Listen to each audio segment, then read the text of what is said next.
Over itu kan berlebihan ya. Betul. Sesuatu yang berlebihan itu nggak bagus ya Mas Betul. Yudi. Ih kamu manis banget.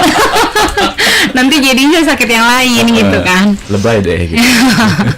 Nah kalau ngebahas thinkingnya itu bagian dari berpikir atau pikiran kita. Oke. Jadi, berarti kita dalam suatu kondisi berpikir secara berlebihan. Itu aja terus menerus. Oke. Jadi intinya apa sih gitu kan?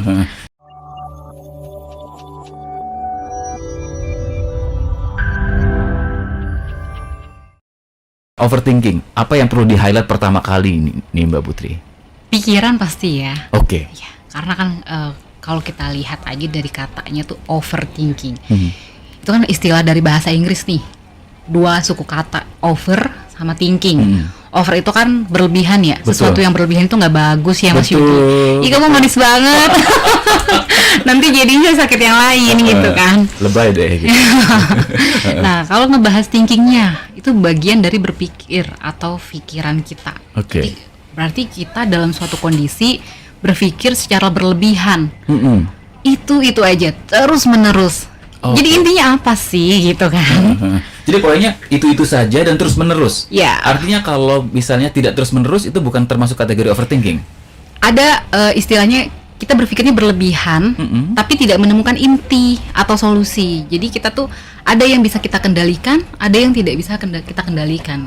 Oke. Nah, kalau orang yang berpikir lebih atau berlebihan gitu ya. Kalau saya katakan lebay itu kayaknya terlalu ini ya. Teman-teman Gen Z mungkin. Oke, teman-teman Gen Z kenapa Mbak? Nah, biasanya tuh aduh nanti kalau ujian kayak gini gitu. Nah, itu kan belum kita hadapi di masa depan. Ya udah, jangan terlalu dibawa panik. Nanti pada akhirnya jadi sulit tidur. Gitu. Jadi nggak konsentrasi, hear and now-nya dan lain sebagainya macam. Jadi terlalu berlebihan memikirkan sesuatu yang sebetulnya belum terjadi, tapi sudah dipikirkan dalam-dalam gitu ya. Padahal sesuatu itu belum tentu akan terjadi juga gitu ya. Betul. Hal-hal yang nggak enaknya, misalnya takut menikah karena bla bla bla bla bla itu. Itu bisa jadi salah satu ya isu kita karena angkanya menurun. Betul. Jadi overthinking, stop overthinking itu topik kita. Sebetulnya overthinking ini apakah memang semuanya berdampak negatif bagi para perasanya yang merasakannya, atau ada dampak positifnya nggak sih Mbak? Jadi aku baru baca jurnal nih Oke. tentang jurnal ini, aku takut lupa ya. Itu di Journal of Cognitive Engagement. Nah itu mengatakan ada sisi positifnya. Apa? Karena orang yang memikir overthinker ya berarti ya, si pelakunya itu kan overthinker. Iya. Jadi dia memiliki refleksi diri itu lebih, dalam artian dia analyze banget kan.